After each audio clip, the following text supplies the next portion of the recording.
नमस्कार,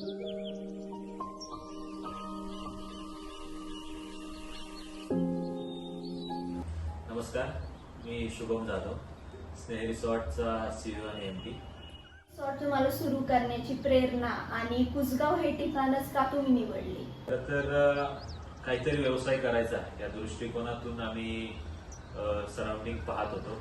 पाहत असताना हा कासरसाई कुसगावचा डॅम आपण पाहिला. या ठिकाणी निसर्गमय वातावरण आहे, मागे हिरवेगार डोंगर आहेत, समोर निळसार पाणी आपण डॅम पाहतोय.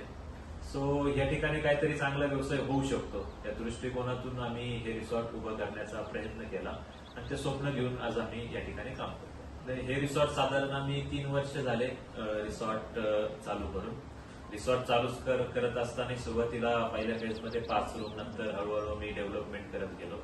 खरं तर लोकांची कशा प्रकारे रिक्वायरमेंट होती, लोकांना कशा प्रकारे इथं ऍक्टिव्हिटीज आवश्यकता होते त्याप्रमाणे ऍक्टिव्हिटीज करत गेलो. उदाहरणार्थ सुरुवातीला आमच्याकडे एक छोटासा स्विमिंग पूल होता, परंतु लोकांची मागणी खूप येत गेली, लोकांचा रिस्पॉन्स खूप चांगल्या पद्धतीने येत गेला, त्यामुळे आम्ही एक मोठा पूल केला. अशा बऱ्याच गोष्टी आहेत ज्याच्यामध्ये लोकांच्या रिक्वायरमेंटनुसार आम्ही चेंजेस करत गेलो आणि ते सातत्य आम्ही चेंजेस करतोय, त्यामुळे आज आम्हाला मार्केटमध्ये टिकून राहण्यासाठी मदत मिळते. निसर्ग प्रथम डोळ्यासमोर ठेवूनच आपण रिसॉर्ट केलं. कारण आपण जर पाहताय तर मागे हिरवेगार डोंगर आहेत, समोर पाणी आहे. त्या दृष्टिकोनातून इथे येणाऱ्या प्रत्येक पर्यटकाला या दोन्ही गोष्टींचा कसा आस्वाद घेता येईल त्यासाठी आम्ही भरपूर झाडे या ठिकाणी सुरुवातीला लावली. पहिला हा एरिया आपण जर पाहिला तर पूर्ण डेन्स होता, तिथे कुठल्या प्रकारची झाडे नव्हती, प्लांटेशन नव्हतं, परंतु आम्ही त्या ठिकाणी चांगलं निसर्गाशी एक नातं जोडण्यासाठी हे पूर्णतः इथं फळझाडे असतील, काही सुंदर असे फुलांची झाडे असतील, असे भरपूर प्लांटेशन त्या ठिकाणी केलं. त्यामुळे निसर्ग पण जपता येतो आणि माणसाचं आणि निसर्गाचं नातं या गोष्टीने जुळवता येतं. साधारण आजचा जर आकडा जर आपण जर पाहिला तर 163 लोक आपल्याकडे काम करत आहेत.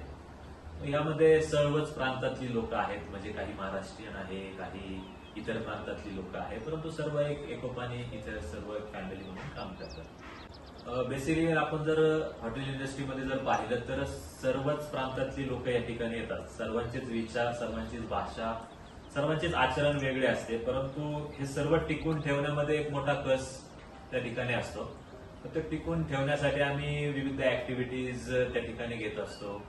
काही ग्रुप ऍक्टिव्हिटीज असेल, काही इंडिव्हिज्युअल असेल, त्याप्रमाणे लोकांना एकत्र कसं ठेवता येईल, सर्वच जातीतील, सर्वच धर्मातील लोक एकत्र येऊन चांगल्या प्रकारे काम कसे करता येईल या दृष्टिकोनातून आम्ही ऍक्टिव्हिटीज करत असतो. सीझन मध्ये, ऑफ सीझन मध्ये आपण जर पाहिलं तर आमचा सीझन जेव्हा फेस्टिवल असेल तेव्हा बऱ्यापैकी सीझन नसतो, परंतु ज्यावेळेस सुट्ट्या असतील, काही वर्षातील शेवटचे महिने असतील, नोव्हेंबर असेल, डिसेंबर असेल, वर्षातील मे असेल, एप्रिल असेल, जून असेल, या दिवसांमध्ये बऱ्यापैकी आमचा सीझन असतो. मग त्या सीझन मध्ये आपण जर पाहिलं तर बऱ्यापैकी धावपळ सर्वच गोष्टींची होत असते, सर्व स्टाफची होत असते. कधी कधी अशी परिस्थिती येते की इथे लोकांना सुट्टी पण मिळत नाहीये. अशी पण परिस्थिती आहे की 12-12, 14-14 तास काम करावं लागतं. तो सीझन मध्ये हा फरक आहे. ऑफ सीझन मध्ये बऱ्यापैकी सेम रुटीन असतं, कमी क्राऊड असतो. सो आम्ही आमच्या काही इंटरनल गोष्टींवरती त्या ठिकाणी लक्ष देतो.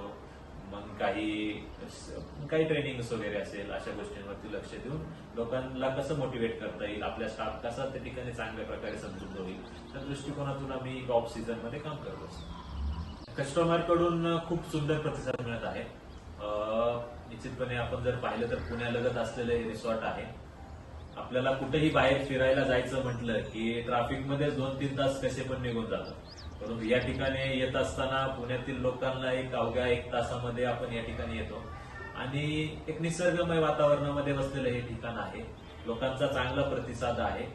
खूप साऱ्या ऍक्टिव्हिटीज आपल्या रिसॉर्टमध्ये असल्यामुळे लोकांचा पूर्ण दिवस कसा जाईल या दृष्टिकोनातून आम्ही पाहत असतो आणि ते पाहत असताना लोक देखील समाधानी आहे, लोक कौतुक करून जातात.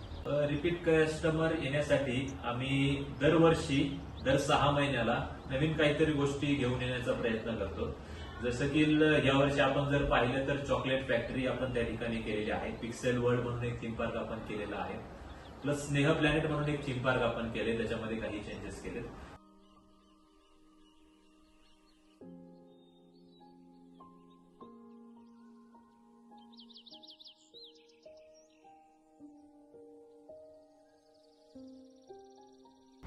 फूड सेफ्टी आणि टेस्टसाठी आम्ही खूप काम करतो. आम्ही काही आउटसोर्स ट्रेनिंग देखील अरेंज करतो. ट्रेनिंग प्लस रोज ब्रीफिंग त्या ठिकाणी घेतली जाते. ब्रीफिंग मध्ये हायजीन असेल, फूड टेस्ट असेल, व्हॅल्यू फॉर गेस्ट आपण त्या ठिकाणी एक्सप्लेन करतो. अशा विविध गोष्टी आपण त्या ठिकाणी करत असतो. फूड टेस्ट स्थानिक संस्कृती, खरं तर आपली मराठमोळी संस्कृती असेल, ही जपण्याचा प्रयत्न आम्ही निश्चितपणे करतो. मग त्यामध्ये विविध सण आम्ही त्या ठिकाणी साजरा करतो. म्हणजे आताच नोव्हेंबर मध्ये आपला हुरडा पार्टी चालू होईल. हुरडा पार्टी साधारण 3 महिने आम्ही त्या ठिकाणी चालवतो. खूप उत्तम प्रकारचा प्रतिसाद त्या ठिकाणी हुरडा पार्टीसाठी असतो. बाकी इतर फेस्टिवल देखील आम्ही साजरी करत असतो. मग गणपती असेल, शिवजयंती असेल, गुढीपाडवा असेल, दिवाळी असेल, होळी असेल, असे विविध सण आम्ही त्या ठिकाणी साजरे करत असतो. आणि या सणांच्या माध्यमातून देखील लोक आम्हाला ठिकाणी जोडण्यामध्ये मदत करते. दिवाळीमध्ये देखील विशेष आपण जर पाहिलं तर आत्ताचा वीक आम्ही जर पाहिलं तर एक 12 दिवस आम्ही दिवाळी फेस्टिवल, दिवाळी कार्निवल म्हणून सेलिब्रेट करतोय. मग इथे त्या कार्निवल मध्ये आपण जर पाहिलं तर स्वागतासाठी सनई चौघडे आम्ही त्या ठिकाणी आणलेले आहेत. रिसॉर्ट संबंधित एखादी लक्षात राहिलेली गोष्ट? रिसॉर्ट संदर्भात अशा खूप गोष्टी आहेत ज्या लक्षात राहतील.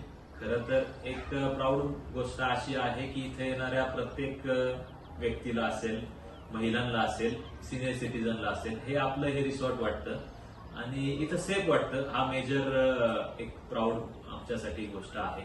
इथं आल्यावरती आपल्याकडे अल्कोहोल नाहीये, त्यामुळे इथे कुठलेही वाईट गोष्टी होणार नाही हा मनामध्ये विश्वास ठेवून जेव्हा कस्टमर आतमध्ये येतो, ही गोष्ट आम्हाला त्या ठिकाणी प्राऊड मोमेंट वाटते. धन्यवाद, आपण या ठिकाणी आला आणि जो काही आपण प्रश्न विचारले त्याला उत्तर देण्याचा प्रयत्न केला. प्रथमतःच अशा प्रकारचा काही इंटरव्ह्यू देण्याचा प्रयत्न मी करत आहे, त्यामुळे काहीसं वेगळं वाटलं आणि छान वाटलं तुमच्या सभा.